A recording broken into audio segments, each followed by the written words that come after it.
Ito yung pinaka pointer nila dito guys.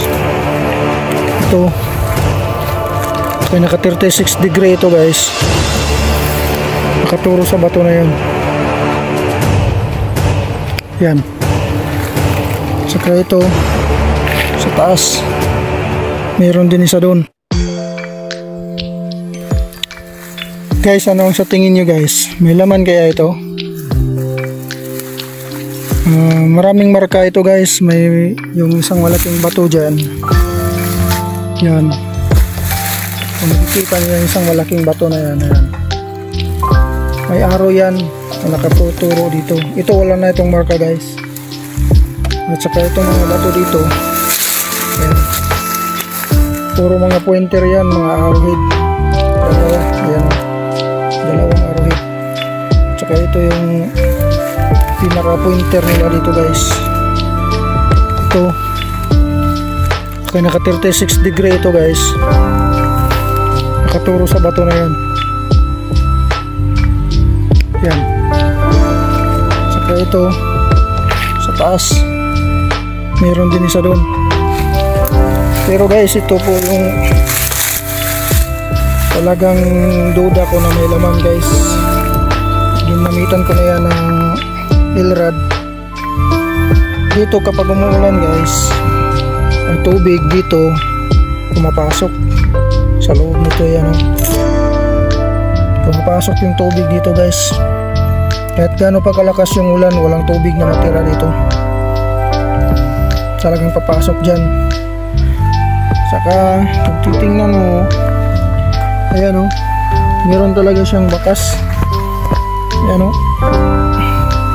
papasok yung yung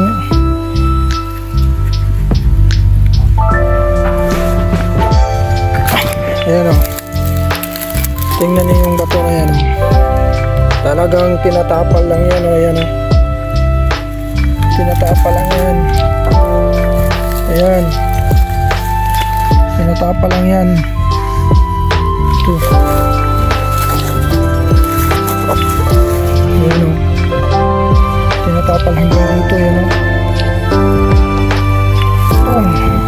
ganyan yan. Ito tingnan natin dito. Yan, kung nakikita na yan guys. So yan, talagang tinakip yan guys. Tinikip lang. Yan napakalaki itong bato na to. Ayan nasa gilid ng creek, sa gilid ng Dead Creek. So ayan guys, tingin nyo guys, may laman kaya yan. Maraming bato na pinail dito guys. So talagang hinaharangan to. Noon di pa ito makikita kasi marami pang lupa dito.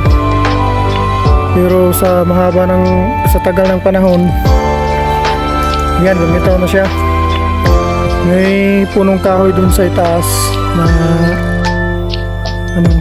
old tree na may dot nakaturo dito at naka 36 degree.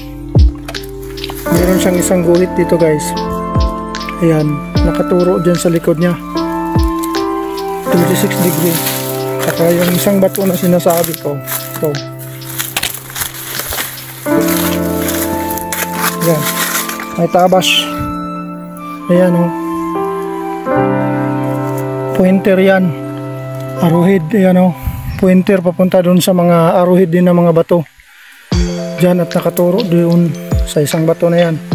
At saka ito guys, isang tabas guys, talagang diretso sa bato na yan. Kaya ang bato na to ang may laman. Ginamitan ko na ng guys, Ilrad dito, at nag-X siya dito mismo. Takip ito guys, takip. Yan malaki. At itong bato na to, wala ka nang makikitang mga marka-marka talaga, maliban na lang sa isang tabas na to guys. Ayan, pumapasok yung tubig dito guys. Ayan malalim po yan. Pumapasok yung tubig dyan. At dito talaga nag-i-X yung Ilrad 2. So yun lang guys.